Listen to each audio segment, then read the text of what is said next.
Nadali yung alaga natin mga lods. Ayan, oh. Pambira. Mukhang hindi ko lang kung pellet yan ba to o airsoft eh. Ano yung ulo eh. Pambira talaga.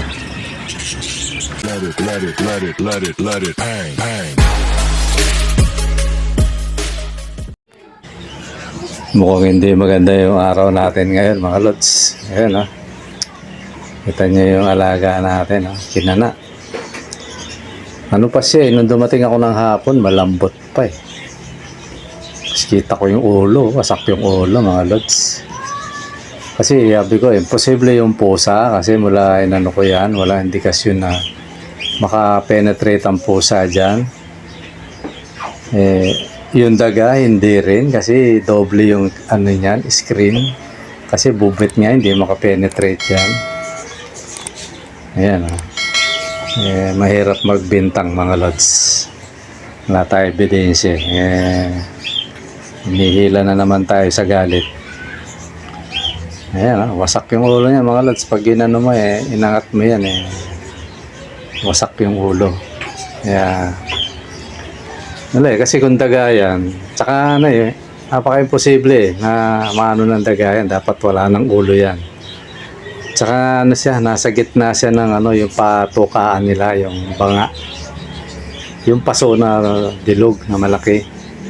Nandun siya, tapos nakatihaya mga lods. So ang theory ko rito, talagang tinira to. Talagang ulo eh. Nakakumana na ito, may siya, may scope. Kasi galing yung ulo wasak eh. Bihira. O kundi kaya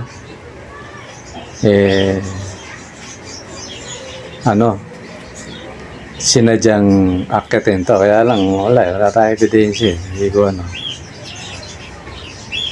isang lang naman ang rito eh.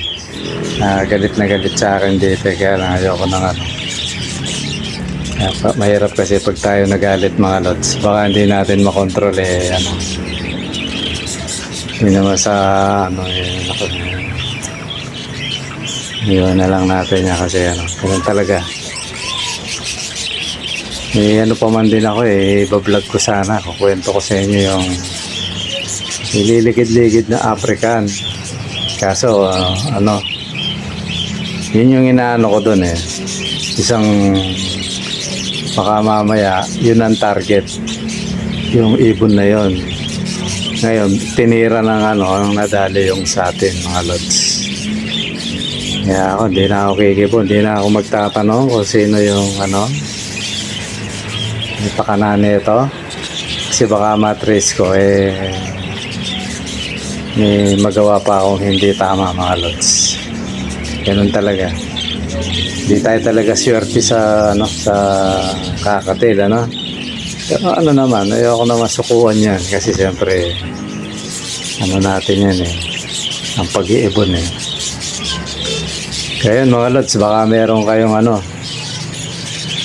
isuswap sa akin ang kailangan ko hen.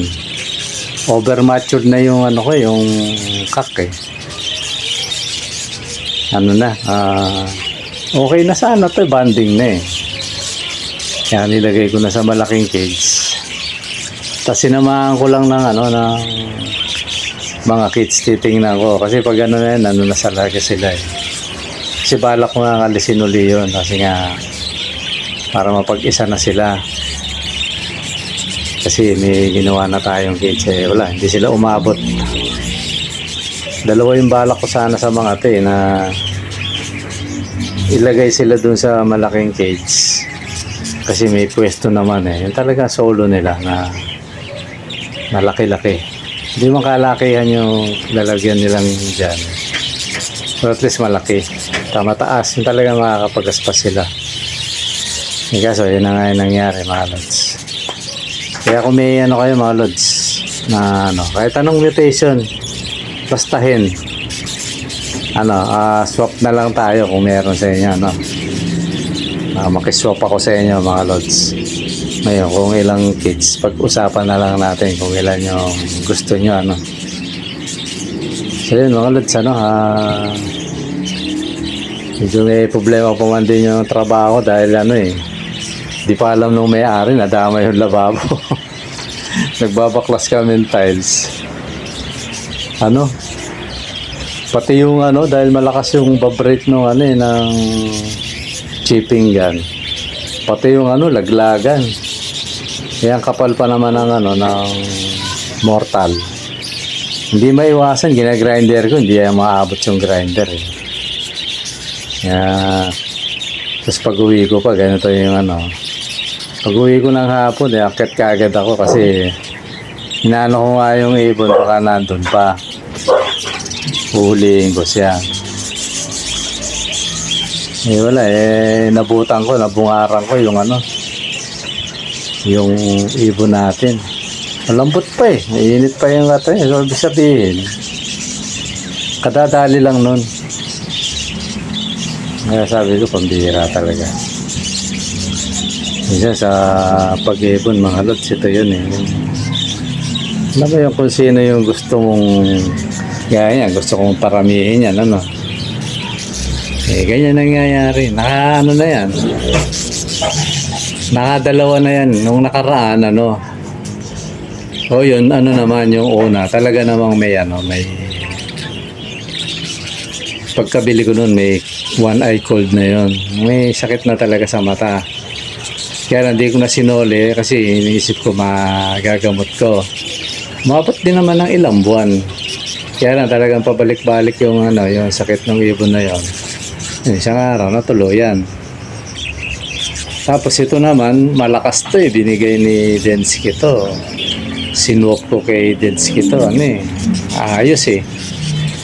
Pumunta pa si Densky rito. Binati pa yung ibon niya. Ngayon, wala na. Ano lang. Araw lang ang pagitan. No? Nadali na. Nasabi ko talagang ano. Pero hindi ko susukuhan yan. Kayo mga lods. Baka ano. Meron kayong susok sa akin, eh, ano lang kayo, magsabi kayo kung meron. Basta wag naman yung pangit tayo, ano lang, kahit normal na, ano lang, basta hen. Hindi naman tayo masela kasi gusto ko lang parami nito sana. Para maiba naman yung ano. Tsaka gusto kong ano, mag-handpid sana nito. Eh kaso nadali naman yung ano natin. Ayun, pero tuloy ano eh, papasok pa naman ako eh, alam mo yun, wala ka ng gana.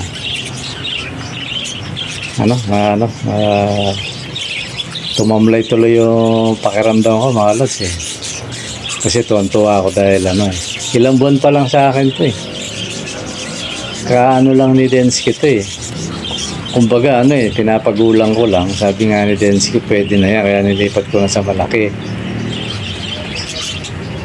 Eh, dito wala eh. Nadali siya eh.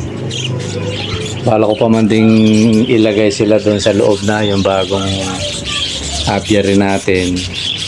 Ibaling wala na akong sandalan eh. Nagbabalak ako doon ko sila ilagay. Kasi marami naman ako screen mga lods eh. Frame na lang ang kailangan. Kahit bakal lang yun, pwede na eh. Ayan, hala. Zero na naman mga idol. Ayan. Yun lang. Ang nakakalungkot sa pag-iibon. Pero hindi naman dahilan to para umatras ako. Ano? Kasi bahagi yan mga lods. Kaya kayo pag ganyan ang nangyayari sa ibonan, ano? Talagang malungkot yan. Talagang masakit. Kumbaga. Lalo yun yung pinaka-special na ibon mo, no, sa ibunan. Tapos ganyan ang mangyari, talagang algal ka. Oo, gabi nung nakita ko. Nung hapon na pagdating ko, no, medyo madilim na rin. Sila kagad ang binuharan ko eh, kasi ano yan eh. Maamo kasi yan, mga lods. Handpid ni Densky yan eh, ni lods. Maamo yan eh. Kaya nahawak-hawakan ko yan. Ngayon, wala na. Wala na sasalubong. Kumbihira. Nadali na. Kaya, yun. Ganun talaga. Kaya mga lods, pag ganyan na hindi ako susuko. Baka may ano dyan. Merong mga gustong makiswap. Kahit Paris mga lods. Basta swap lang. Yan, ano tayo? Swap tayo. Gusto mo, kids tsaka African, yan. Dalawang klase isuswap ko.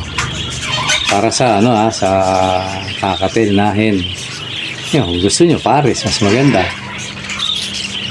Kaya yun, mga lods, siguro, yun lang. Wala, napasok na ako. Ngayon na ako nag-vlog sa umaga kasi gabi hindi ako makaano natutulala ako mga lods. Hindi ko mo malubos maisip na ano. Wala na yung alaga natin mga lods. Yan mga lods, siguro ito muna kasi papasok pa ako. Maliit tayo mga lods. Yan mga lods, hanggang dito muna at maraming salamat. Bye bye.